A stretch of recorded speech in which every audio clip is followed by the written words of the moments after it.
Let's go Broncos! There's a lot going on right now, and Coach Sean Payton is looking forward to the start of the new season. We know we still have a few months to go, but time flies. The Broncos are dreaming of winning the Super Bowl, and I have to tell you this, until last year I didn't believe it could be possible. But after the magnificent work that Payton is doing with the team, now I'm sure it's possible. If you're at least 70% satisfied with the work that Sean Payton is doing with the Broncos, and you believe that we'll make it to the Super Bowl, hit the like button hard. If possible, write something like, "Go Broncos! Let's go to the Super Bowl." In the last few hours, some news came straight out of the NFL owners' meetings, and it couldn't have come at a better time for Broncos fans, especially those who support one of Denver's most electrifying young players. Two-time Pro Bowler and dynamic return specialist Marvin Mims Jr. just got a big boost thanks to a significant rule change, and it could be the catalyst for a successful 2025 season that Broncos country has been waiting for. Let's break it down. One of the recently approved rule changes alters how touchbacks are handled on kickoffs. From now on, if a kickoff results in a touchback, whether it's from the back of the end zone or a returner taking a knee,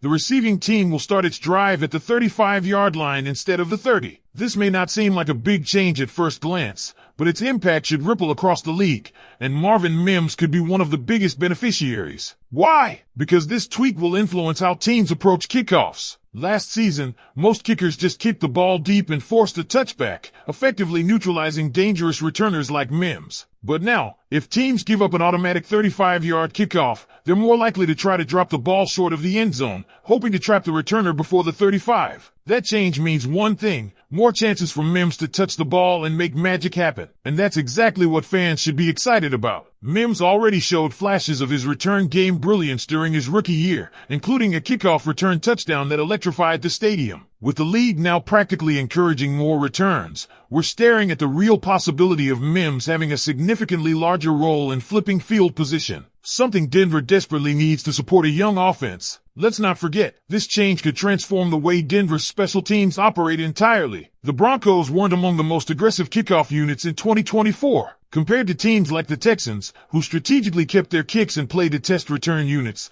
Denver leaned more toward the safer Colts-style strategy, booming it into the end zone and settling for a touchback. That's not going to fly anymore if giving the opponent the ball at the 35 becomes the default. Special teams coordinator Darren Rizzi will need to tweak the philosophy. Instead of giving away prime field position, the new goal becomes challenging returners, forcing them to earn every yard past the 35. That means coverage units will take on a new level of importance, and Denver will need to be sharp, fast, and physical on kickoffs. It's a whole new chessboard out there, and the Broncos better be ready to play. On the flip side, when Denver receives the ball, it's going to be Marvin Mims showtime. The league-wide kickoff return rate jumped by 11% from 2023 to 2024, reaching nearly 33%. If that number climbs again, say to 40%, we could be talking about 70 or more kickoff returns of 40-plus yards league-wide, and Mims is primed to carve out a big piece of that pie. Given his speed, vision, and knack for reading lanes, he's the kind of returner who could be the difference between starting at the 25 and suddenly being set up on the opponent's half of the field. And here's where it gets even more exciting.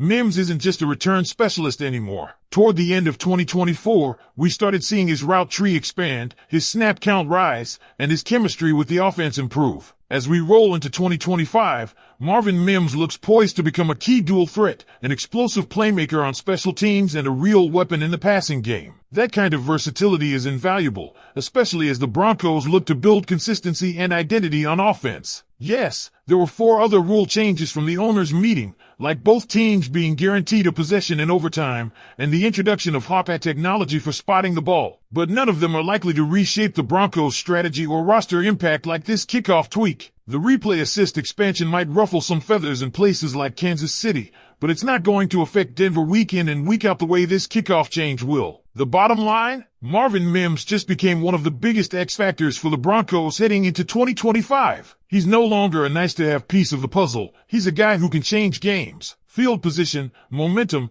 touchdowns, he brings all that to the table every time a kicker dares to give him a chance. Broncos country, the question now is, how big of a year do you think Marvin Mims can have? Are we looking at multiple return touchdowns? Could he crack 1,000 all-purpose yards? Let us know in the comments. Drop a 19 down below if you believe this is the year Mims puts the whole league on notice. And if you're still not convinced that this rule change is a game changer, just look at how it ties into the bigger picture for the Broncos' 2025 strategy. Denver isn't walking into this season just hoping for improvement, they're building something. And part of that foundation is leveraging every edge they can get, especially in the third phase of the game, special teams. Historically, special teams is the phase that often gets overshadowed by offense and defense, but in tightly contested games, which we expect a lot of in the AFC West, field position is everything. If Marvin Mims can consistently start drives past the 35, that gives your quarterback shorter fields, your play caller more options, and your offense a much better chance at putting points on the board. And in a division where you've got to go toe-to-toe with Kansas City and Los Angeles every year, those hidden yards aren't just stats, they're wins. Let's also consider the confidence factor. Mims returning more kicks means more chances for him to get into a rhythm early in games. It's no secret that when returners get involved from the first snap,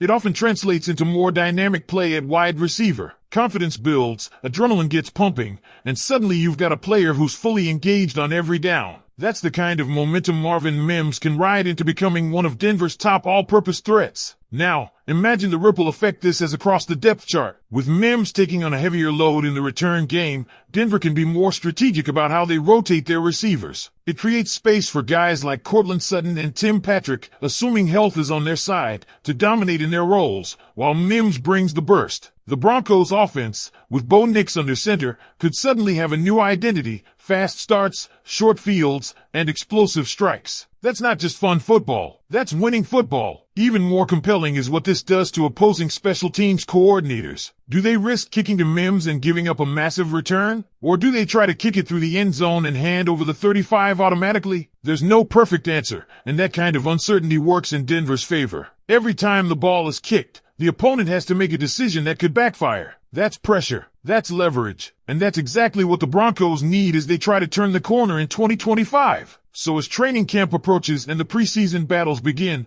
all eyes will be on how Denver adapts to this new rule. Will Rizzi design return schemes to maximize Mims' vision and cutback ability? Will Bo Nix start drives at the 40 because of a perfectly blocked wedge return? Will opposing coaches start game planning just to neutralize number 19? And remember, this isn't just about big plays, it's about consistency. A returner who can get you to the 35 or 40 regularly makes your offense more efficient, your defense better rested, and your team harder to beat. That's the Marvin Mims effect. That's what this rule change unlocks. So Broncos fans, as the countdown to the season gets underway, keep your eyes on special teams. Keep your eyes on Marvin Mims, because this might just be the year he becomes one of the most dangerous weapons in the NFL, not just in Denver, but league-wide. Now it's your turn. How do you see Marvin Mims' role evolving this year? Do you think he'll lead the league in return yards? Do you see him becoming a top 3 wide receiver on this team as well? Drop your thoughts in the comments, and don't forget to hit that like button if you're fired up for what's coming in 2025. Broncos country, we could be witnessing the rise of our next superstar. Let's ride.